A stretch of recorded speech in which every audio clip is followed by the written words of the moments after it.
आज की नशिस्त में जो हम सब जमा हुए हैं, ये अल्लाह का लाख लाख एहसान है कि ऐसे अब्दुल अजीज़ काबिल एहतराम काबिल मोहतरम जनाब फारूक खान साहब, जिनके खिदमात जिनकी हयात में जो उर्दू ज़ुबान के लिए उन्होंने खिदमत की हैं, आज सब हम जमा हुए हैं। इसके मुतालिक आज के जो मेहमान हैं हमारे पास मौजूद हैं, डैश पर बैठे हुए हैं, ये तारुफ के मोहताज नहीं हैं, लेकिन फिर भी एक रस्मन जो है मैं चंद अल्फाज इनके ताल्लुक़ से कहूँगा। सबसे पहले अलहाज फैरोज नूरुद्दीन सेठ हमारे अब्दुल अजीज़ लीडर हैं और एक उनकी शख्सियत आपकी मोहताज नहीं है तारुफ की, लेकिन आपकी जो खिदमत हैं वो इसको बयान करना चंद लफ्ज़ों में मेरे बस की बात नहीं है। मैं इतना ही कहूँगा कि आपने 2 साल 2 मरतबा लगातार MLA की हैसियत से हमारे शहर बेलगाम की असम्बली हल्के से इंतखाब हुए और काफ़ी उन्होंने खामोशी से काम किया। अब दूसरी जानिब हमारे मौलाना नसीरुद्दीन साहब हैं, मुफ्ती साहब हैं, आप ये भी जानी मानी शख्सियत हैं, हमारे शाही मस्जिद में आप इमामत करते हैं। अब शाकिर साहब जो है सिंदगी से यहाँ पर तशरीफ़ लाए हैं, इंडी से यहाँ पर तशरीफ़ लाए हैं, वो भी बहुत ही मुखलिस और अपने कामों में मगन रहने वाले उलमा में उनका शुमार किया जाता है। अब जनाब आसिफ सेठ हमारे अंजुमन इस्लाम बेलगाम के सदर हैं और आपने भी बखूबी बहुत सारे काम अंजाम दे रहे हैं, वो आपके नज़रों के सामने है। गुज़िश्ता कोविड में जो है आपने हॉस्पिटल खोल के सारे रियासत ने, सारे बेलगाम के हिंदू हो चाहे मुसलमान हो, उनके अमले के साथ आपने काम किया, जिसकी सताइश करते हुए हुकूमत कर्नाटक ने उनको बेहतरीन अवार्ड से नवाजा गया। जब एक उस्ताद अपने मैदान में कदम रखने से पहले तैयारी करता है तो उसकी तैयारी किस कदर जो है दुश्वार होती है। تو میرے لیے وہی معاملہ تھا کہ ہماری لکھائی بہت خراب تھی اس زمانے میں، اور جب میں نے گھر میں اپنے طرف سے کتابت کرنے کی کوشش کی تو میرے والد صاحب نے دیکھا کہ ابھی لکھنا نہیں آتا، تو انہوں نے مجھے سیدھے جو ہے جوہر صحافت کے دفتر کو پہنچا دیا جہاں پر کتابت کا کام ہوا کرتا تھا۔ اور جب میں وہاں پہنچا تو پھر میرا تعلق سب سے پہلے واحد حسین شاہ پوری صاحب مرحوم سے جڑا، اور اس کے بعد براہ راست فاروق حنان سے میری جو ہے پہچان ہوئی، اور 1992 سے لے کر میں آج تک ان کے قریب ہوں، ان کو جانتا ہوں، پہچانتا ہوں۔ پھر میں نے دیکھا کہ ایک اردو اخبار نکالنا، اسے چھپانا، پھر اسے لوگوں تک پہنچانا، پھر اس سے آنے والی جو مصیبتیں ہیں، پریشانیاں، اس کو جھیلنا، کئی مقدمات ان پر ہوئے، کئی تکلیفیں، میں کتاب میں آپ اس کو جو ہے پڑھیں گے، محسوس کریں گے، تفصیل میں جانا نہیں چاہتا ہوں۔ میں نے قریب سے دیکھا، اور میرا یہ ہمیشہ جو ہے روٹین رہا کرتا تھا کہ مغرب کے بعد میں ان کے دفتر پہنچتا تھا، وہاں مجھے کچھ پڑھنے بھی ملتا تھا، کتابیں بھی ملتی تھی، رسالے بھی ملتی تھی، اور جو تعلیمی سرگرمیاں بلگام میں ہوا کرتی تھی میں ان کے اخبار کے ذریعے منظر عام پر لا کر جو ہے بچوں کی، اساتذہ کی حوصلہ افزائی بھی کر لیا کرتا تھا، اور ہمیشہ ان کا جو ہے مخلصانہ ساتھ جو ہے ملتا رہا۔ آج کی ہماری یہ نشست انتہائی قابل احترام اور قابل دید، قابل داد اور قابل تقلید ہونی چاہیے کہ فاروق بھائی نے جو اپنا صحافت کا سفر شروع کیا تھا 79 سے لے کر وہ تقریباً 40 سالہ یا عرصہ ہے، اتنے طویل عرصے میں انہوں نے صحافت کو بالکل داغدار ہونے نہیں دیا ہے، اور پوری ایمانداری کے ساتھ، سوز دل کے ساتھ ملت کی، قوم کی، ملک کی صحیح رہنمائی کی طرف انہوں نے قدم آگے بڑھایا ہے۔ اور جہاں تک ہم نے ان کی اخبار کا مطالعہ کیا، اس میں ہمیں یہی چیزیں خاص طور پر نظر آئی ہیں۔ اس کے لیے بطور خاص فاروق بھائی ہماری طرف سے مبارکبادی کا استحقاق رکھتے ہیں، اور کتاب کے اندر بہت سارے مضامین ہیں جس سے ہمیں یہ اندازہ لگا کہ فاروق بھائی ابھی ہمت نہیں ہارے ہیں، لیکن ان کی یہ دلی تمنا ہے، ان کی طرف مجھے یہ شعر کہتے ہوئے کوئی جھجک نہیں ہوتی ہے، وہ یہ ہے: میں تو مائل بکرم ہوں، ہم تو مائل بکرم ہیں، کوئی سائل ہی نہیں، راہ دکھلاوے کسی رہرو منزل ہی نہیں۔ آج کی نئی نسل کو اردو صحافت سے کوئی بھی ان کو مس نہیں رہا ہے، تعلق نہیں رہا ہے، جس کی وجہ سے اردو صحافت جو ہے وہ آئے دن مردہ ہوتی جا رہی ہے۔ جس کی لہو تھا سیاہی، صحافت کے میدان کا وہ ایک سپاہی، قلم تیگ جس کی لہو تھا سیاہی، صحافت میں اپنا قدم جوں ہی رکھا، صحافت میں اپنا قدم جوں ہی رکھا، لہو دل کا اخبار پر ہے انڈیلا، حقیقت ہی لکھا، حقیقت ہی لکھتا رہا، جب بھی لکھا نہ کی اس نے ہرگز کبھی کج ادائی، قلم تیگ جس کی لہو تھا سیاہی، صحافت کے میدان کا وہ ایک سپاہی، صحافت میں خود کو کھپا کر کے رکھا، ہر ایک چھل سے پردہ اٹھا کر کے رکھا، صحافت میں خود کو کھپا کر کے رکھا، ہر ایک چھل سے پردہ اٹھا کر کے رکھا، حقیقت کو نظروں میں لا کر کے رکھا، صدا جس نے حق کی صدا ہے سنائی، صحافت کے میدان کا وہ ایک سپاہی، قلم تیگ جس کی لہو تھا سیاہی۔ محترم فاروق حنان صاحب کی کتاب کو کمپائل کرتے ہوئے تقریباً پہلے ہی صفحے پر جناب امان اللہ نظامی صاحب نے ایک بہت بڑے مفکر کا قول نقل کیا ہے کہ کسی بھی زبان اور تہذیب کو، اس کی کسی بھی قوم کو اس کی تہذیب سے جوڑے رکھنے میں اس کی زبان اور اس کے رسم الخط کا، اس کی لپی جو ہوتی ہے اس کا بہت بڑا رول ہوتا ہے، اور قومیں اپنی زبان سے اگر دور ہوتی ہیں تو آہستہ آہستہ اور تنزل کا شکار ہو کر تاریخ کے اندر کا ایک حصہ بن جاتی ہے۔ فاروق حنان صاحب جن کے اعزاز میں آج ہم سب جمع ہوئے ہیں، جن کے اعزاز میں ذمہ داران بھی یہاں تشریف لائے ہیں، ان کی خاص بات یہی ہے کہ انہوں نے اپنی تعلیم مکمل کرتے ہی اردو صحافت کو اور سماجی جدوجہد کو اپنا نصب العین بنایا، کریئر بنایا، اور طریقہ کار کے طور پر اس کو منتخب کیا۔ ہم بھی اپنے طالب علمی کے زمانے سے جب سے ہم نے ہوش سنبھالا ہے، جس پروگرام میں بھی ہم پہنچتے ہیں، जाते रहे हैं, हमने यही देखा है कि फारूक हन्नान साहब की शख्सियत अल्हम्दुलिल्लाह हमेशा वहाँ मौजूद रही और कुछ ना कुछ खिदमत और रोल वो अदा करते रहे। फारूक हन्नान साहब एक अच्छे सहाफ़ी भी, एक अच्छे जर्नलिस्ट भी, एक अच्छे इंसान, एक अच्छे दोस्त, जो हम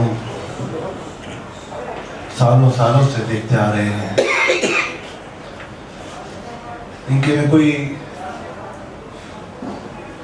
ग्रीड नहीं थी, कोई चाहत नहीं थी कि मुझे ये चाहिए या वो चाहिए। वो अपने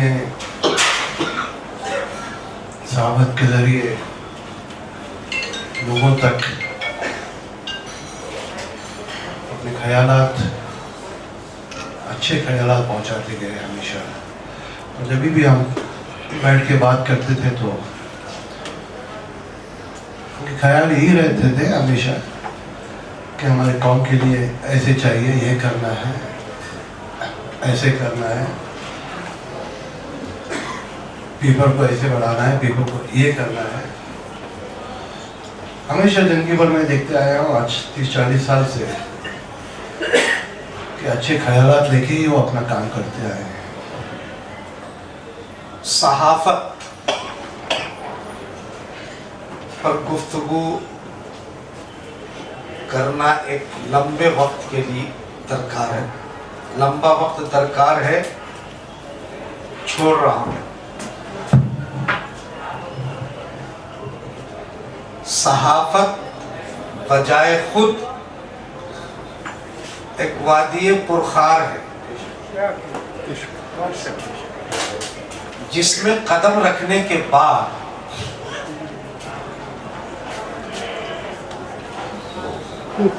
यानी सिर्फ कांटे ही कांटे कदम कदम पर उसे मिलने की तवक्को होती है।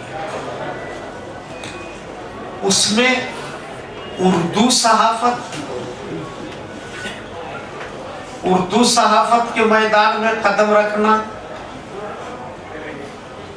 ये गोया फरहाद की तीशा ज़दी के बराबर है।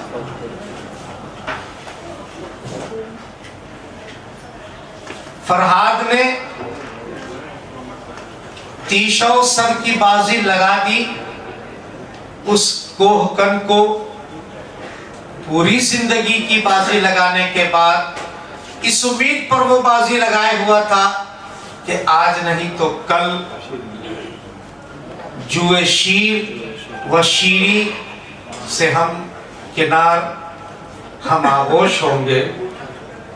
लेकिन तारीख जानने वाले जानते हैं कि शायद उसका ख्वाब शर्मिंदा ताबीर ना हो सके।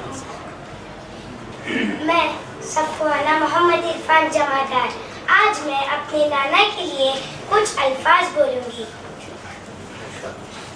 नहीं मिलता सबको नाना दादा का प्यार, किस्मत वालों को मिलता है नाना दादा का प्यार। इनमें से एक मैं और मेरे भाई बहनें भी हैं। मेरे नाना जान को मैं पप्पा बोलती हूँ। मेरे पापा मुझसे बहुत प्यार करते हैं। इनका प्यार और साथ में कभी नहीं भूल सकती। जन्नत जैसा मेरा घर है, जहाँ नाना नानी की दुआ और प्यार है। आज मैं चेहरे पर इनकी मुस्कान है, क्योंकि हर उलझन में मेरे नाना सबके साथ है। शुक्रगुजार हूँ मैं अल्लाह की मुझे ऐसे अच्छे नाना दिए। गर्व से सर ऊंचा होता जब मैं अपने आप को फारूक हन्नान की नवासी कहती हूँ। It's my immense pleasure to stand before you to say a few words on this proud moment. It's the most cherished part of this day and for me and my family. As we all know, Farooq Hannan is a very respectful, disciplined and hardworking person. My father is a role model for everyone. Though he is a journalist an ex-corporator and a politician, he has kept all this above for himself. He is very generous and down to earth. He being my father, genuinely, he is the best. From his busy schedule, he always gave us quality time. He never did anything for himself. He worked day and night without any pause to it. And all his hard work was for us. He never did anything for himself. He always wanted us to give the best life with the knowledge of good and bad of this world and Akhirat. He has given us lots and lots. And now it's our turn to give him the best. Alhamdulillah, I am so lucky and blessed to be your daughter, Papa. मैं अपनी गज़ल पेश करने से पहले मैं फिरोज सेठ साहब के हस्ते एक शायरी कहना चाहता हूँ। रूह कहते हैं, जान कहते हैं, फक्र बेलगाम कहते हैं। रूह कहते हैं, जान कहते हैं, फक्र बेलगाम कहते हैं। ये ऐसी शख्सियत के मालिक है जिसे फिरोज सेठ कहते हैं। शाखों से टूट जाए वो पत्ते नहीं है हम, जो शाखों से टूट जाए वो पत्ते नहीं है हम। कोई आंधियों से कह दे ये औकात में नहीं।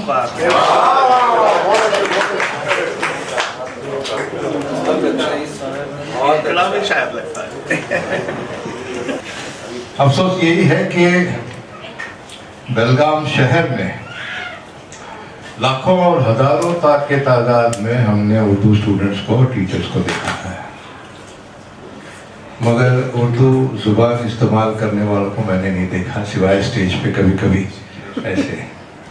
बाकी जहाँ भी स्कूल है उसके कंपाउंड वॉल के बाजू में भी उर्दू का इस्तेमाल होता ही नहीं है। बड़ी अफसोस की बात, बहुत अफसोस की बात है। जब निज़ामी साहब मेरे पास आए,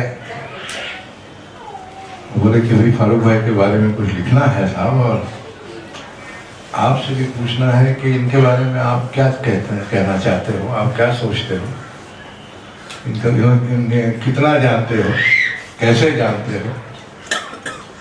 हमने यही कहा कि भाई एक दोस्त दूसरे दोस्त के बारे में क्या बोल सकता है, अल्फाज कम पड़ते हैं, क्योंकि एक्सपीरियंस जो होता है एक फ्रेंडशिप का वो अलग ही होता है।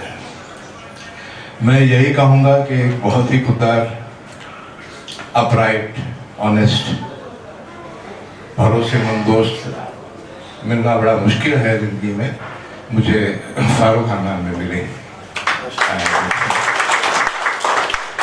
और इसे संभालना, और आपको भी अगर आपके नसीब में ऐसे दोस्त मिलते हैं तो उन्हें संभालने की कोशिश कीजिए, क्योंकि कौम में हमने देखा है कि हमने बहुत बहुत अच्छे लोगों को गंवाया है, उनको झूठे तरीके से बदनाम करके या करने की कोशिश करके। इसीलिए कौम के बीच में आज मुफ्ती साहब, आप और हम जानते हैं कि अच्छे लोग दूर दूर होते जा रहे हैं। हालांकि मैं कुछ कहना नहीं चाहता था, लेकिन क्या करें, किसी शायर का एक शेर है, आज भी मेरे ख्यालों की तपिश जिंदा है, मेरे गुफ्तार की देरी ना रविश जिंदा है। इसलिए कुछ कहने के लिए खड़ा हूँ, वरना मेरे ताल्लुक से कलमकार हज़रात ने, आशौराए किराम ने इस किताब में बहुत कुछ लिखा है। उसे पढ़ने के बाद मैं इतना जज्बाती हो जाता हूँ कि बाज़ दफ़े मेरे आंखों से आंसू निकल पड़े। और फिर अभी इन मुकर्ररीन ने मेरे ताल्लुक से जो कहा, मुझे ऐसा लगता है कि मुझ जैसे एक नाचीज़ की या फिर मेरी ज़र्रा नवाजी है जो आप लोगों ने मुझे हकीकत से ज़्यादा बुलंद और बेहतर साबित करने की कोशिश की है। इस मौके पर मैं मरहूमीन में मेरे उस्ताद मरहूम ऐन समद खानापुरी, प्रोफेसर शौकत अली मनियार, मेरे रफ़ीक़े कार मरहूम वाहिद हुसैन शाहपुरी और मरहूम महबूब पटेल साहब को या बहुत उनकी गैर हाज़िरी यहाँ पर महसूस कर रहा हूँ। रब्बुल आलमीन से दुआ है कि उन्हें जन्नतुल फिरदौस में आला मकाम अता करे।